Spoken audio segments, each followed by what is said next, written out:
Et bonjour les scorpions, je reviens pour ce podcast pour les 2 prochaines semaines à venir. Je vais partager avec vous les messages qui viennent pour vous. Alors, les 2 semaines à venir vont être riches en émotions, je pense, pour la plupart d'entre vous.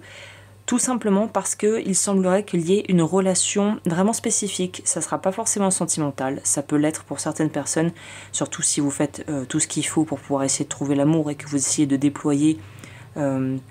on va dire, des ressources pour ce faire. Pour les personnes qui sont déjà en couple, je pense que si vous avez déjà quelqu'un dans votre vie avec qui vous êtes depuis un certain temps, on va plutôt nous parler de quelqu'un d'extérieur, extérieur au couple, extérieur à la famille, qui pourra en fait rentrer dans votre vie pour vous permettre de guérir certaines choses et de pouvoir en fait mettre en lumière les quelques bribes de peut-être de traumas non digérés, d'histoires de vie, de tranches de vie et de chapitres qui n'ont pas été correctement clôturés, mais dans la bienveillance. Pour moi, il y a une notion de pouvoir en fait recevoir une aide. Si on l'a demandé, elle va arriver. Si vous ne l'avez pas demandé, mais que vous ressentez le besoin de vous faire accompagner ou de vraiment arriver à pouvoir déposer un espèce de bagage intérieur qui vous pèse, c'est pas forcément à travers les approches les plus classiques. Évidemment, ce qui me vient en tête directement, ça sera forcément se faire aider par un thérapeute, un coach de vie ou quelqu'un qui travaille dans l'énergétique si ces approches-là vous parlent. Mais on a une notion d'avoir de l'aide, de recevoir de l'aide, peut-être aussi d'avoir envie de pleurer, de pas trop savoir pourquoi, d'avoir parfois des espèces de bouffées de montée d'émotions qui sont là juste en fait pour permettre au corps de physiologiquement pouvoir vous libérer et vous nettoyer, puisque pleurer, je crois, va permettre au corps, il y a une action physiologique qui se passe, va déclencher, alors là je suis pas du tout une experte en sciences humaines, mais je sais que ça, pleurer déclenche dans le corps un hormone ou je crois quelque chose de bien spécifique, une chimie dans le corps qui va permettre de pouvoir nous soulager en fait. Donc c'est quelque chose de vraiment physiologique, même les animaux pleurent, hein. Donc il y a une notion ici peut-être d'avoir besoin de pleurer, de lâcher ou d'être très connecté avec l'élément eau, soit en allant vous baigner, soit en allant prendre des bains, soit en vous reconnectant avec l'élément de l'eau d'une manière ou d'une autre. Ça peut aussi nous parler de rêve, vous pourriez rêver d'eau, avoir envie d'autre part, d'un ailleurs, de vous éloigner du brouhaha de la ville et de la frénésie de la ville pour vous retrouver un peu plus au calme à la campagne, dans la nature. Donc peut-être que ces prochaines semaines seraient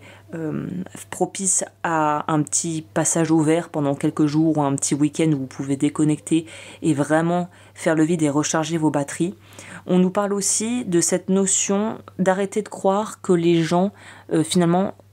que vous en veulent personnellement dans vos relations interpersonnelles, notamment si ce sont des relations qui ne sont pas vraiment intimes, mais plutôt de l'ordre du cordial ou du professionnel, mais vraiment où on reste dans quelque chose de très cadré, de très mesuré. C'est parfois, on a cette tendance, et c'est un petit peu quelque chose que font aussi les enfants spontanément, vu qu'ils sont en fait de façon assez naturelle, ils vont avoir tendance à être très égocentrés, c'est-à-dire que si maman est pas contente, c'est de ma faute, alors que l'enfant vous n'avez peut-être rien fait, mais il y a cette notion de mais si maman ne va pas bien, c'est à cause de moi. L'enfant va spontanément avoir tendance à retourner contre lui tout ce qu'il pressent être en fait d'instable et de déséquilibré dans son environnement au niveau du lien qu'on entretient avec nos parents ou en tout cas les personnes qui se sont occupées de nous quand on était enfant en fait.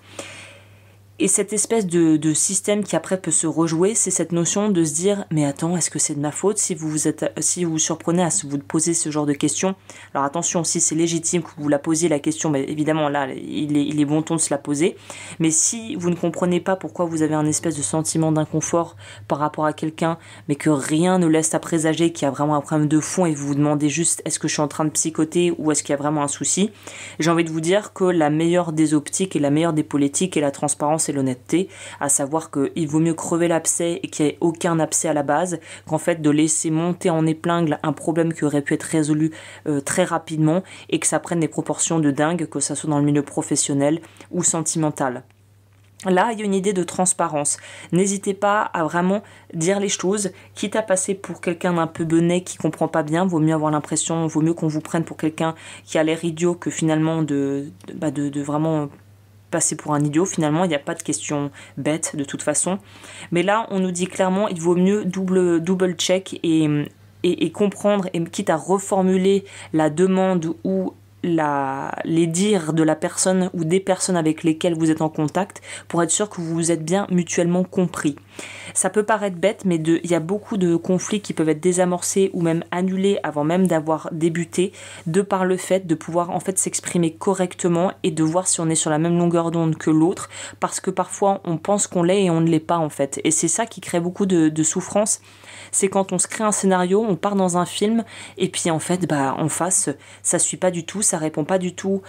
comme vous. Et là c'est la déconfiture, et là on s'en veut et on en veut à la terre entière de s'être fait un petit peu avoir et de s'être pris à son propre jeu, sa propre grille de lecture et sa propre interprétation d'une situation qui a rien à voir avec la réalité factuelle des choses. Donc là, attention à pas tomber dans ce genre de travers. On vous dit que les liens aussi vont être renforcés et que tout ce qui était entre guillemets pas sain pour vous, enfin malsain, mais j'aime pas trop ce terme, je pense que c'est pas le plus approprié pour là votre tirage, ce que je vois pour vous. Il y a plutôt une notion de quelque chose qui n'était pas à sa place. Il y a quelque chose dans vos relations ou dans une relation en particulier, peut-être en fonction des cas, vous vous retrouverez, remettant le contexte en fonction de vous bien sûr. Il y a une relation qui n'est pas à sa place. Je sais pas si c'est la belle-mère un peu trop envahissante, l'ex-mari qui prend un petit peu des décisions qui ne sont pas à lui de prendre par rapport à vous ou à vos enfants si vous avez des enfants. En tout cas, il y a une notion de quelque chose qui est déplacé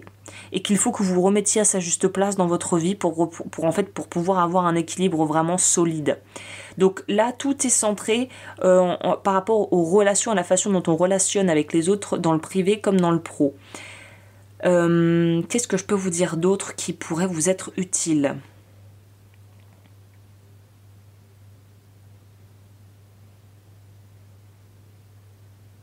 On pourrait aussi nous parler de cette nécessité de guérir, et c'est peut-être de là que viennent en fait un petit peu les écorchures encore à vif et les cicatrices qui n'ont pas encore tout à fait fini de guérir. C'est peut-être que vous allez être appelé à rencontrer quelqu'un ou que vous allez côtoyer une personne qui va réactiver un petit peu des vieux démons, des choses que vous pensiez vraiment oublier, révolues, digérer, mais en fait qui ne l'étaient pas. Donc ça va être une période transitoire, charnière, hyper intéressante et hyper enrichissante, je pense sur le plan humain et par rapport à vous-même pour mieux vous connaître. Essayez vraiment de pouvoir faire la dissociation entre ce que vous avez vécu par le passé et ce que vous êtes en train de vivre pour voir s'il y a vraiment une récurrence, un espèce de cycle qui se répète ou si ce sont des histoires qui sont vraiment à prendre indépendamment les unes des autres. Parce que quand on fait un amalgame et qu'on commence à tomber dans des généralisations du genre ça m'arrive toujours, c'est toujours comme ça, en fait ce qui est horrible c'est que vous renforcez le schéma à mesure que vous vous convainquez et que vous vous persuadez que c'est toujours comme ça va l'être. Donc il y a une notion d'attention à la façon dont vous parlez, votre discours intérieur, pour ne pas tomber dans quelque chose de noir et blanc, dans une forme de dualité qui ne va pas vous rendre service du tout en fait. Là, il faut vraiment arriver à saisir les subtilités, à voir les répétitions et à surtout sentir quelle part vous jouez dans ces dites répétitions et qu'est-ce que vous pouvez faire pour arrêter le petit grain de sable dans la mécanique qui va faire que en fait, vous allez pouvoir faire dérouiller le mécanisme, dérailler le mécanisme et vous sortir de là en fait, et vous sortir de là définitivement et vous sentir grandi. Donc faites attention aux schémas répétitifs parce que vous pourriez avoir une petite couche, en remettre une petite couche là durant les prochaines semaines si vous n'arrivez pas à en gros désamorcer la bombe en gros.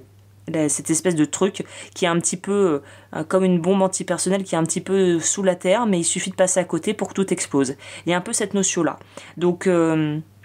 oui, des solutions vont être trouvées, mais vaut mieux éviter que ça explose plutôt que de devoir réparer les pots cassés après coup. Voilà.